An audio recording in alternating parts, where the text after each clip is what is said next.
सभी का स्वागत है एकेडमी के ऑनलाइन प्लेटफॉर्म में।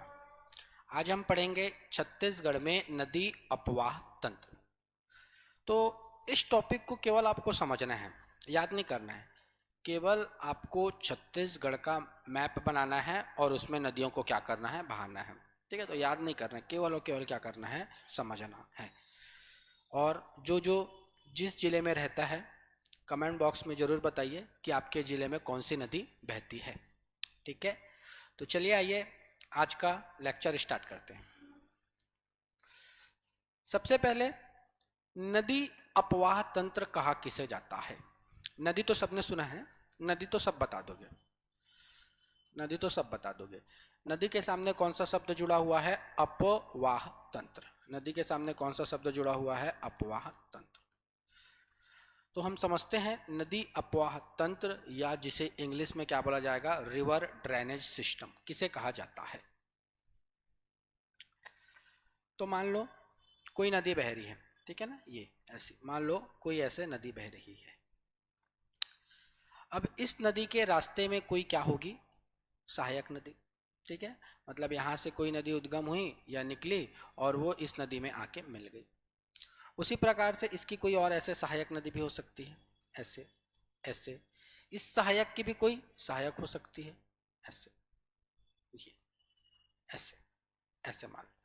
तो इस प्रकार जो सारी नदियां मिलकर, इस प्रकार जो सारी नदियां मिलकर एक जालनुमा संरचना का निर्माण करती है, वही क्या कहलाता है, नदी अपवाह तंत्र। तंत्र कहने का मतलब सिस्टम। ये एक सिस्टम की भांति दिख रहा है ना, ये एक मुख्य नदी हुई और उसके बाद उसकी बहुत सारी क्या हो गई, छोटी छोटी सहायक नदी। तो ये एक सिस्टम की भांति दिख रहा है ना, बस यही क्या कहलाता है, नदी अपवाह तंत्र। क्लियर हुआ। अब नदी अपवाह तंत्र कौन से नदी के सामने इस शब्द को जोड़ा जाएगा। जैसे आप सुने होंगे महानदी अपवाह तंत्र, तो हमने उसको महानदी अपवाह तंत्र ही क्यों बोला। ठीक है, तो याद रखेंगे अपवाह तंत्र, अपवाह तंत्र के सामने, अपवाह तंत्र के सामने उसी नदी का नाम जोड़ा जाएगा जो अंत में जाकर समुद्र में क्या होती हो, मिलती हो। ठीक है, समझाता हूं मैं आपको।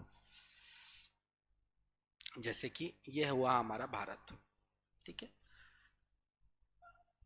सभी को पता है भारत 3 तरफ से पानी से घिरा हुआ है। एक इधर बना लेता हूं, एक इधर।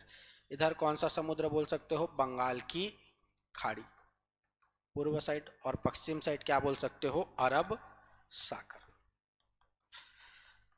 तो नदी अपवाह तंत्र में हमेशा उस नदी का नाम जोड़ा जाएगा जो समुद्र में जाके अपना जल को क्या करती हो, मिलाती हो। ठीक है, चाहे वो महानदी हो, चाहे पश्चिम की ओर बहने वाली कौन सी हो, नर्मदा नदी हो। क्लियर हुआ। ठीक है, तो चलिए देखते हैं छत्तीसगढ़ में कुल कितने नदी अपवाह तंत्र हैं।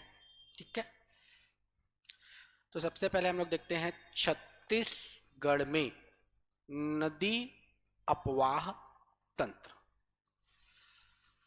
तो छत्तीसगढ़ में एक दो नहीं, कुल कितने नदी अपवाह तंत्र है, 5। पहले तो यही जानो छत्तीसगढ़ में कुल कितने नदी अपवाह तंत्र है, 5। अब उन 5 का पहले तो हम नाम जानते हैं, फिर उनकी लोकेशन बताऊंगा मैप में। ठीक है, तो सबसे पहले एक नदी अपवाह तंत्र आपको याद रखना है, उसका नाम है क्या, महानदी अपवाह तंत्र। राज्य का सबसे बड़ा और प्रमुख अपवाह तंत्र। मेरे ख्याल से महानदी सबने सुना ही होगा, महानदी का नाम सबने सुना ही होगा, कुछ लोग तो नहाए भी होंगे। ठीक है, दूसरा याद आपको रखना है गोदावरी। दूसरा आपको याद रखना है गोदावरी नदी अपवाह तंत्र।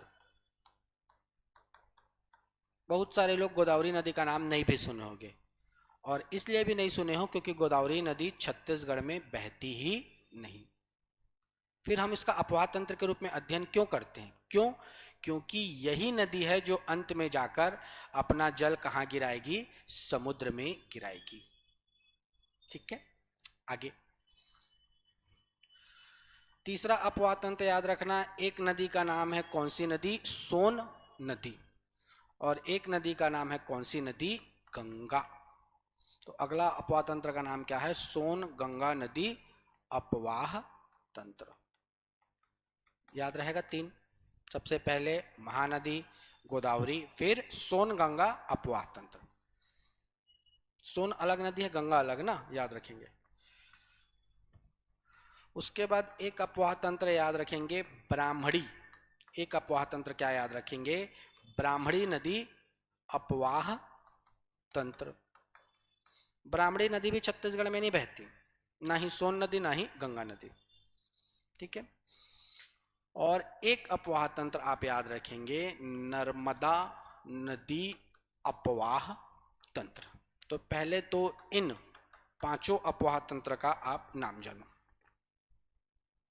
सबसे पहले कौन सा याद रखेंगे? महानदी अपवाह तंत्र, फिर गोदावरी नदी अपवाह तंत्र, फिर क्या याद रखेंगे? सोन गंगा अपवाह तंत्र, फिर ब्राह्मणी नदी अपवाह तंत्र, और अंत में क्या याद रखेंगे? नर्मदा नदी अपवाह तंत्र। अब इन सब का प्रतिशत जान लेते हैं। कौन सा अपवाह तंत्र कितने प्रतिशत भाग को घेर के बैठा है, क्योंकि यहां से भी प्रश्न पूछा जाता है।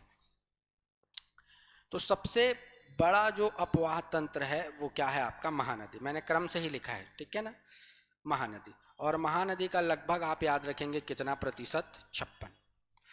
महानदी अपवाह तंत्र कितना प्रतिशत भाग पे फैला हुआ है छत्तीसगढ़ में? 56।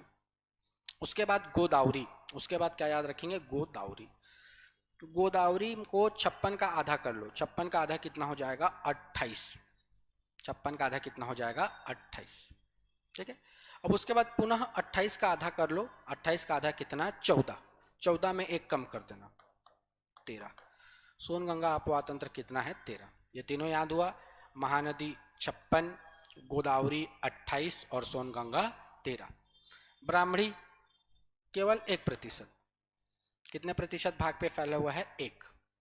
नर्मदा 1 का आधा कर दो, 1 का आधा क्या हो जाएगा? 0.5, और एक 5 और जोड़ देना, 0.55%। एग्जैक्ट याद रखना नर्मदा का, एग्जाम में पूछा जा चुका है, ठीक है। अब इनका भी एग्जैक्ट बता देता हूं। पहले तो आप ऐसे मोटा मोटा याद रखना, एग्जैक्ट बता देता हूं। महानदी का 56 दशमलव क्या है? 15। गोदावरी का 28.64%। सोन गंगा का 13.63%। ब्राह्मणी का 1.03%। और इसका तो मैंने एग्जैक्ट ही बताया है 0.55%। इनका आप एग्जैक्ट नहीं भी याद रखोगे चल जाएगा। नर्मदा का एग्जैक्ट याद रखना, पूछा जा चुका है। तो नर्मदा नदी अपवाह तंत्र कितना प्रतिशत घेर के बैठा है? 0.55%, ठीक है। चलिए अब इनकी मैप में मैं आपको लोकेशन बताता हूं।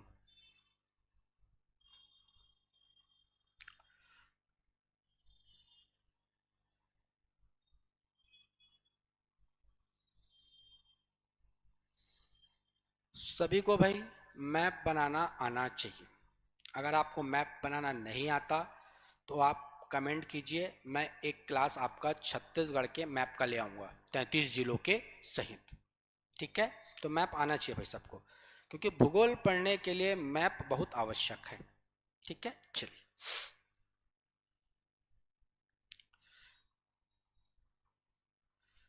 ये धमतरी जिला, यहाँ से एक नदी निकलती है, उस नदी का नाम क्या है? महानदी। ये ऐसा इधर रायपुर संभाग में बहेगी। उसके बाद ये इधर जांजगीर चांपा रायगढ़ होते हुए ये नदी कहाँ निकल जाएगी? उड़ीसा। और उड़ीसा के बाद ये अपना जल कहाँ विसर्जित कर देगी? बंगाल की खाड़ी में, ठीक है। तो इसी का नाम क्या है? महानदी अपवाह तंत्र, ठीक है। राज्य का सबसे बड़ा अपवाह तंत्र। दूसरा अपवाह तंत्र, ये हमारा कौन सा राज्य है? महाराष्ट्र। ये कौन सा राज्य है? महाराष्ट्र। महाराष्ट्र में एक पहाड़ी है, उस पहाड़ी का नाम है त्रयंबक की पहाड़ी। उस पहाड़ी से एक नदी निकलती है, उस नदी का नाम है गोदावरी। ये महाराष्ट्र बही, महाराष्ट्र के बाद तेलंगाना एंटर कर गई, और तेलंगाना के बाद छत्तीसगढ़ का बीजापुर जिला, कौन सा जिला, केवल बीजापुर जिला, छत्तीसगढ़ के बीजापुर जिले के कहाँ बहती है, सीमा में, छत्तीसगढ़ में नहीं एंटर करेगी ना, छत्तीसगढ़ के बीजापुर जिले के कहाँ बहेगी, सीमा में। उसके बाद तेलंगाना के बाद आंध्र प्रदेश होते हुए ये भी अपना जल कहाँ गिरा देगी, बंगाल की खाड़ी में। ठीक है, तो यही हमारा दूसरा अपवाह तंत्र है, इसका नाम क्या है, गोदावरी नदी अपवाह तंत्र। ठीक है, छत्तीसगढ़ में जो बस्तर संभाग की सारी नदी अंत में अपना जल किसमें गिराएगी, गोदावरी में। ठीक है, चलिए अगला अपवाह तंत्र ये है हमारा क्या, अमरकंटक। इस अमरकंटक से एक नदी निकलती है, नर्मदा नदी, सबको पता है, लेकिन अमरकंटक से ऊपर की ओर एक और नदी निकलती है, उस नदी का नाम है कौन सी नदी, सोन, ये ऊपर की ओर ऐसे। इधर है आपका क्या, गंगोत्री ग्लेशियर उत्तराखंड में, और इस गंगोत्री ग्लेशियर से जो नदी निकलेगी उसका नाम सभी को पता है, गंगा नदी। ये ऐसा, ये इधर इधर ये गंगा पश्चिम बंगाल में बहते हुए ये भी अपना जल कहाँ गिरा देगी, बंगाल की खाड़ी में। अब जो उत्तर छत्तीसगढ़ या सरगुजा संभाग की नदियां हैं वो अपना जल किसमें गिराएगी, सोन नदी में, और सोन नदी उसको किसमें गिराएगी, गंगा में, और गंगा अंत में उसको किसमें गिराएगी, सागर में या समुद्र में। इसी कारण इस अपवाह तंत्र का नाम क्या पड़ जाएगा, सोन गंगा अपवाह तंत्र, याद रहेगा, तीसरा अपवाह तंत्र सोन गंगा। ठीक है, उसके बाद इधर झारखंड, झारखंड में प्रसिद्ध पठार है छोटा नागपुर का पठार, उस क्षेत्र से एक नदी निकलती है, उस नदी का नाम है ब्राह्मणी। यह ब्राह्मणी नदी छत्तीसगढ़ में एंटर नहीं करेगी, ये झारखंड के बाद उड़ीसा होते हुए ये भी अपना जल कहाँ गिरा देगी, बंगाल की खाड़ी में। इस नदी का नाम क्या है, ब्राह्मणी। अब इस जसपुर जिले से एक नदी निकलेगी, उस नदी का नाम है कौन सी नदी, शंख, उस नदी का नाम क्या है, शंख। और इस झारखंड से एक और नदी निकलती है, उस नदी का नाम है कोयल या कोयली बोला जाता है, और ये नदी झारखंड से निकलने के बाद थोड़ा सा जसपुर एंटर कर जाती है और फिर अपना जो जल है वो किस में गिराती है, ब्राह्मणी में। तो इन्हीं दो नदियों के कारण, शंख और कोयली नदी के कारण हमको चौथा अपवाह तंत्र पढ़ना पड़ता है, उसका नाम क्या है, ब्राह्मणी नदी अपवाह तंत्र। इसीलिए मैंने बोला था ये छोटा है, 1%। उसके बाद इसी अमरकंटक से पश्चिम की ओर एक नदी बहती है, उस नदी का नाम क्या है, नर्मदा। पश्चिम दिशा की ओर बहने वाली भारत की सबसे लंबी नदी। इस कवर्धा जिले से दो नदी निकलती है, एक नदी का नाम है बंजर और एक नदी का नाम क्या है, ताड़ा। और इन दोनों नदियों के कारण ही हमको अपवाह तंत्र पढ़ना पड़ता है, उसका नाम क्या है, नर्मदा नदी अपवाह तंत्र। ठीक है, तो ये हुए छत्तीसगढ़ के 5 अपवाह तंत्र। महानदी अपवाह तंत्र सबसे बड़ा, कितना प्रतिशत, 58.15। दूसरे नंबर में कौन सा अपवाह तंत्र है, गोदावरी, 28.64% भाग घेर के बैठा हुआ है। तीसरे में कौन सा है, सोन गंगा अपवाह तंत्र, कितना भाग घेर के बैठा है, 13.63%। चौथे नंबर में ब्राह्मणी नदी अपवाह तंत्र, कितना भाग घेर के बैठा है, 1.03%। और अंत में सबसे छोटा नर्मदा नदी अपवाह तंत्र, कितना भाग घेर के बैठा है, 0.55। तो ये हुआ छत्तीसगढ़ का नदी अपवाह तंत्र। क्लियर हुआ। अब इस मेन नदी, जैसे कि महानदी अपवाह तंत्र की प्रमुख नदी क्या है, महानदी, उसके बाद बहुत सारी छोटी छोटी नदियां उसमें आकर मिली है, तो उन सबको जब हम पढ़ेंगे तब वही क्या कहलाएगा, महानदी अपवाह तंत्र। तो चलिए हम पहले अपवाह तंत्र का अध्ययन करते हैं, जिसका नाम क्या है, महानदी अपवाह तंत्र। अब इस महानदी अपवाह तंत्र में सबसे पहले हम जिस नदी का अध्ययन करेंगे उस नदी का नाम क्या है, महानदी। तो सबसे पहले हम किस नदी का अध्ययन करेंगे इसके अंतर्गत, महानदी। मैं पहले ही बताया हूं, नदी को हमको याद नहीं करना है, नदी वाले चैप्टर को हमको याद नहीं करना है, मस्त से मैप बनाना है और मैप में नदियों को बहाना है और वही बस हमको दिखना चाहिए, ठीक है। तो चलिए सबसे पहले मैं आपको ये बता देता हूँ, नदी वाले भाग में हम क्या क्या पढ़ सकते हैं, किसी भी नदी के बारे में हम किन किन चीज़ों के ऊपर चर्चा कर सकते हैं। तो देखो, एक चीज़ याद रखना, जो नदी है अधिकतर कहाँ से निकलेगी, या तो पर्वत या तो पठार, या दूसरे शब्दों में क्या बोल सकते हो, किसी ऊंचे स्थान। तो नदियों का जनक कौन कहलाएगा, पर्वत या पठार, ठीक है। तो एक हमको क्या देखना है, नदी का उद्गम स्थल, वो कौन से पर्वत से निकल रही है, ठीक है। अब ये नदी मान लो इस पर्वत से निकल गई, अब ये नदी ऐसे बह रही है, बह रही है, बह रही है, बह रही है, अंत में जाकर अपना जल को कहीं ना कहीं गिरा देगी, अंत में अपना जल जाकर वो कहीं ना कहीं गिरा देगी। और वो स्थान आपका क्या हो सकता है, या तो समुद्र, वो स्थान क्या हो सकता है, या तो समुद्र या तो कोई अन्य नदी। मतलब एक हमको क्या देखना है, विसर्जन स्थल। उद्गम के बाद हमको क्या देखना है, विसर्जन, वो अपना जल किसमें मिलाई, ठीक है, किसमें मिलाई ये तो देखना ही है, साथ ही साथ उस स्थान का नाम भी देखना है, किस स्थान में वह अपना जल मिलाती है, ठीक है। उसके बाद भाई नदियां आज कल से तो बह नहीं रही है, ठीक है ना, नदियां आदि अनादि काल से बहती आ रही है। मतलब नदियां का, जैसे आज नदी का नाम है महानदी, तो अभी इसका नाम महानदी है, पहले इसका नाम क्या था। तो कहने का मतलब एक नदी के बारे में हम कौन सा पॉइंट पढ़ सकते हैं, प्राचीन नाम, यहां से भी प्रश्न आता है, ठीक है, कि इस नदी का प्राचीन नाम क्या है।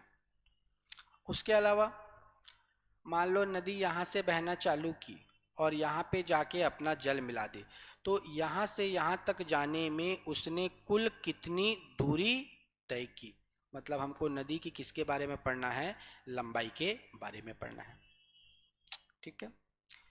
उसके अलावा नदी ऐसे बह रहा है और यहाँ पे मान लो नदी को कुछ ऊंचा स्थान मिला और यहीं से नदी का पानी ऐसे ऐसे गिरने लगा और यहीं पे नीचे में बैठकर आप क्या किए, स्नान कर दिए, तो बस यही क्या कहलाएगा, जल प्रपात या वाटरफॉल। मतलब इसी नदी के अंदर हम क्या पढ़ सकते हैं, जल प्रपात। नदी के पानी को आपने चारों तरफ से बांध दिया, यही क्या कहलाता है, बांध, या इसे ही क्या बोला जा सकता है, डैम, या इसे ही क्या बोला जाता है, परियोजना। हालांकि जलप्रपात और बांध का क्लास हम अलग से पढ़ेंगे, लेकिन यहाँ पे कुछ महत्वपूर्ण बांध या जलप्रपात आएगा, उस पर मैं चर्चा कर दूंगा, ठीक है। तो नदियों के बारे में, इन सब चीजों के बारे में क्या करना है, हमको अध्ययन करना है। तो चलिए हम प्रारंभ करते हैं, महानदी अपवाह तंत्र की प्रमुख नदी कौन सी, महानदी, ठीक है। तो चलिए सबसे पहले मैं मैप बना लेता हूं।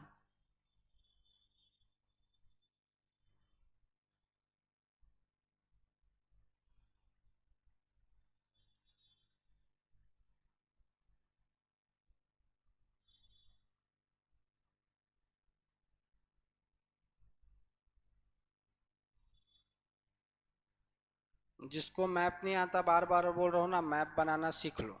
कोई भी मेथड से अगर आपको मैप बनाना आ गया, बस आपको आना चाहिए, मेथड कोई सा भी रहे।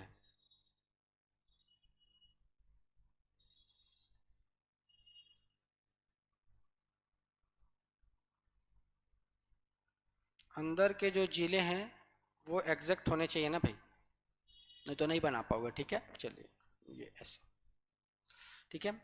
तो चलो बहाते हैं हम कौन सी नदी, महानदी। इसी डायग्राम में ही सब चीज बता दूंगा ना, ये देखो यहाँ कौन सा जिला, धमतरी। इस धमतरी में एक पर्वत है, इस पर्वत का नाम सभी को पता है, कौन सा पर्वत है? सिहावा पर्वत।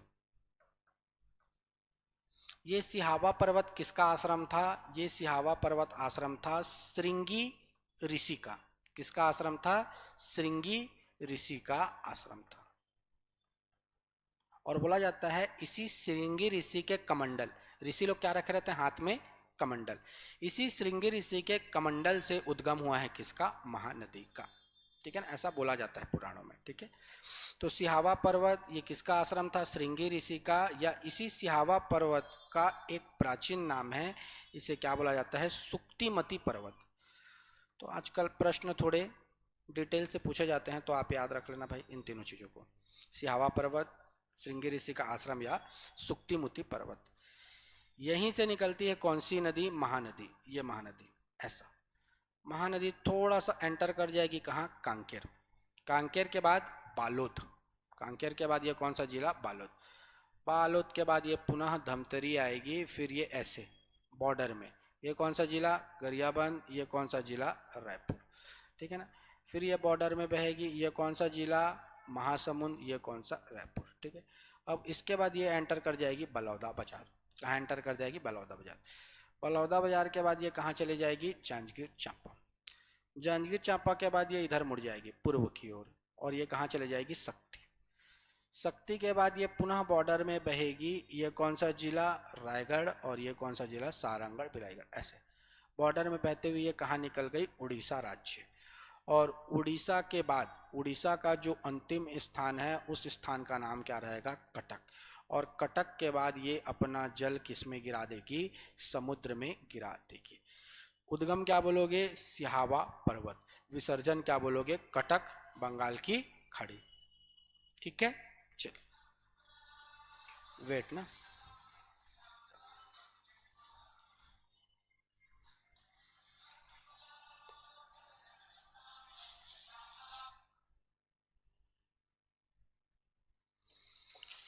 ठीक है, अब महानदी छत्तीसगढ़ के किन किन जिलों से गुजरती है? तो ये मैप क्लियर है तो आप खुद ही बता दोगे। एक जिला कौन सा? धमतरी। फिर कांकेर, फिर बालोद। बॉर्डर में बहेगी फिर भी गिनना है ना, गरियाबंद, रायपुर, उसके बाद महासमुंद, बलौदा बाजार, जांजगीर चांपा, शक्ति, रायगढ़, सारंगढ़, भिलाईगढ़। मतलब कुल कितने जिलों से गुजरती है? 11 जिलों से। ठीक है, उसके अलावा प्राचीन नाम, उसके अलावा क्या याद रख सकते? अच्छा पहले लंबाई देख लेते हैं ना। लंबाई, महानदी की लंबाई। तो इसकी लंबाई आप दो तरीकों से याद रख सकते हो। इसकी लंबाई को आप दो तरीके से याद रख सकते हो। एक क्या निकलेगा? कुल लंबाई। कुल लंबाई क्यों? क्योंकि ये छत्तीसगढ़ के साथ कहाँ भी बह रही है? उड़ीसा में भी बह रही है, तो ये क्या कहलाएगी? कुल लंबाई। और दूसरा यहाँ तक, दूसरा हमको केवल कहाँ तक देखना है? यहाँ तक, मतलब यहाँ से बही और केवल यहाँ तक, तो वही क्या कहलाएगा? छत्तीसगढ़ में लंबाई। वही क्या कहलाएगा? छत्तीसगढ़ में लंबाई। तो कुल लंबाई बोलेंगे तो इसकी कुल लंबाई है 850 किलोमीटर, लगभग 850, और एग्जैक्ट याद रखेंगे 858 किलोमीटर। पहले स्टार्टिंग में 850 ही याद रखेंगे, फिर धीरे से आप क्या याद रखेंगे? 858 किलोमीटर। छत्तीसगढ़ में बोलेगा तो छत्तीसगढ़ में 296 किलोमीटर। छत्तीसगढ़ में, सॉरी, छत्तीसगढ़ में 296 नहीं, 286। छत्तीसगढ़ में कितनी बहती है? 286 किलोमीटर। ठीक है ना, तो महानदी की कुल लंबाई 858, छत्तीसगढ़ में लंबाई 286, 86 क्या बोलेंगे? 286 किलोमीटर। इसी के साथ याद रखेंगे छत्तीसगढ़ की सबसे लंबी नदी। छत्तीसगढ़ की सबसे लंबी नदी कहलाती है क्या? महानदी। क्योंकि 858, छत्तीसगढ़ में किसी भी नदी की लंबाई इतनी नहीं है, तो छत्तीसगढ़ की सबसे लंबी नदी बोलेगा तो उत्तर क्या आएगा? महानदी। बोला जाता है यह छत्तीसगढ़ की सबसे चौड़ी नदी भी है। चौड़ी मतलब ऐसा, ठीक है ना, लगभग 1 किलोमीटर चौड़ा है इसका एरिया। तो लंबी बोले, चौड़ी बोले, क्या आएगा, महानदी। अब मान लो ऐसा करके मैं लंबाई ले लिया, लेंथ ले लिया, ऐसे करके मैं चौड़ाई ले लिया, तो लेंथ इंटू ब्रेड्थ मतलब लंबाई गुणित चौड़ाई मतलब क्या होता है, क्षेत्रफल। तो अगर आपसे पूछे क्षेत्रफल के आधार पे सबसे लंबी नदी, फिर भी आपका उत्तर क्या होगा, महानदी। ठीक है। लेकिन अगर वो बोल दे छत्तीसगढ़ में, अगर बोल दे छत्तीसगढ़ में बहने वाली सबसे लंबी नदी, तब आपका उत्तर बदल जाएगा। अगर वो बोल देगा छत्तीसगढ़ में बहने वाली सबसे लंबी नदी, बस यहीं पे आपका उत्तर बदलेगा। तो वो कहलाएगी शिवनाथ, जो किसकी सहायक है, महानदी की, और इसकी लंबाई है 290 किलोमीटर। अब बताओ तो छत्तीसगढ़ में महानदी कितना बह रही है, 286 किलोमीटर, और छत्तीसगढ़ में शिवनाथ कितना बह रही है, 290 किलोमीटर। तो अगर बोलेगा छत्तीसगढ़ में बहने वाली सबसे लंबी नदी, तब लोग शिवनाथ, बाकी छत्तीसगढ़ की सबसे लंबी नदी, सबसे चौड़ी नदी, क्षेत्रफल के आधार पर सबसे बड़ी नदी, जो भी बोले आपका उत्तर क्या होगा, महानदी। क्लियर है? ठीक है, चलिए उसके अलावा प्राचीन नाम पे चर्चा करते हैं। यहाँ से भी प्रश्न पूछा जाता है, पीएससी प्रीलिम्स में पूछा जा चुका है महानदी का प्राचीन नाम। चलिए, तो सबसे पहले युग कितने होते हैं भाई, 4। उन चारों युग का नाम जान लो भाई। सबसे पहले कौन सा युग आया, सतयुग। सबसे पहले कौन सा युग आया, सतयुग। सतयुग के बाद कौन सा युग आया, त्रेता युग। उसके बाद कौन सा युग आया, द्वापर युग। और उसके बाद आपका कौन सा युग आया, कलयुग, आप लोग का युग। सतयुग राजा हरिश्चंद्र, बोला जाता है उनके द्वारा एक भी झूठ नहीं बोला गया था। राजा हरिश्चंद्र का काल क्या कहलाएगा, सतयुग। त्रेता युग रामायण, जो रामायण की कहानी है कौन से युग की है, त्रेता युग। द्वापर युग महाभारत श्री कृष्ण का काल क्या कहलाएगा आपका, द्वापर युग। और कलयुग आप लोगों का काल। ठीक है ना। तो ये नदी चारों युग में बहती थी। ठीक है, तो चारों युग में इसका अलग अलग नाम था, तो बता रहा हूं मैं। सतयुग में इस नदी को क्या बोला गया, नीलोत्पला, याद रखेंगे। सतयुग में इस नदी को क्या बोला गया, नीलोत्पला। पुराण बोल देगा तो याद रखेंगे, पुराण में कौन सा पुराण, वायु पुराण, वायु पुराण। नीला, नीलोत्पला को नीला से याद रखेंगे। अब वायु कहने का मतलब आकाश याद रख लेंगे, आकाश में ही वायु चलती है ना, तो वही नीला आकाश। आकाश का कलर क्या होता है, नीला, तो नीला आकाश या नीला वायु। ठीक है, तो याद रखेंगे सतयुग में क्या बोला गया, नीलोत्पला। कौन सा पुराण बोलेगा तो वायु पुराण। त्रेता युग में नहीं याद रखना आपको। द्वापर युग, द्वापर युग में आपको याद रखना है चित्रोत्पला। द्वापर युग में क्या याद रखना है, चित्रोत्पला। गांव वगैरह के घर देखे हो, गांव वगैरह के घर में देखना, पहले मिट्टी का घर होता था, अब तो नहीं। तो पहले क्या होता था, गांव वगैरह के घर में ना एक से एक चित्र बनाते थे। ठीक है ना, दरवाजे वगैरह में एक से क्या बनाते थे, चित्र। तो उसी से याद रखना। द्वार, द्वापर को याद रखेंगे क्या, द्वार, द्वार में चित्र, द्वार में क्या बनाएंगे, चित्र। तो द्वापर युग में क्या बोला गया, चित्रोत्पला। पुराण बोल देगा तो पुराण आप याद रख सकते हो, स्कंद पुराण। कौन सा पुराण, स्कंद पुराण। ठीक है, उसके अलावा कलयुग में और कुछ नाम याद रख सकते हो आप, जैसे कि कनक नंदनी। महानदी का और प्राचीन नाम में क्या याद रख सकते हो, कनक नंदनी। कनक नंदनी के अलावा महानंदा, महानंदा। और यही महानंदा से धीरे से इसका नाम क्या पड़ेगा, महानदी। तो याद रहेगा प्राचीन नाम नीलोत्पला, चित्रोत्पला को याद रखना, बार बार पूछता है। नीलोत्पला कौन से काल में, सतयुग में, और कौन से पुराण में, वायु। चित्रोत्पला कौन से काल में, द्वापर युग में, और कौन सा पुराण, स्कंद पुराण। याद रहेगा। ठीक है,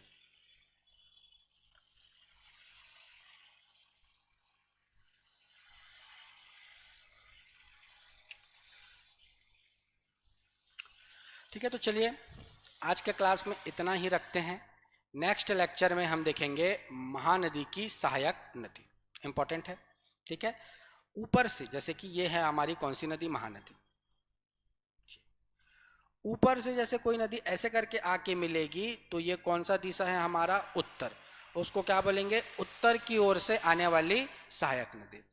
मान लो कोई नदी इधर से ऐसे आई और इधर से मिली, तो ये कौन सा दिशा है, दक्षिण, तो हम क्या बोलेंगे, दक्षिण की ओर से आने वाली सहायक नदी। क्लियर है? ठीक है, तो अगले लेक्चर में हम देखेंगे महानदी की सहायक नदी। तो आज के लेक्चर में इतना ही, मिलते हैं नेक्स्ट लेक्चर में। ओके, धन्यवाद।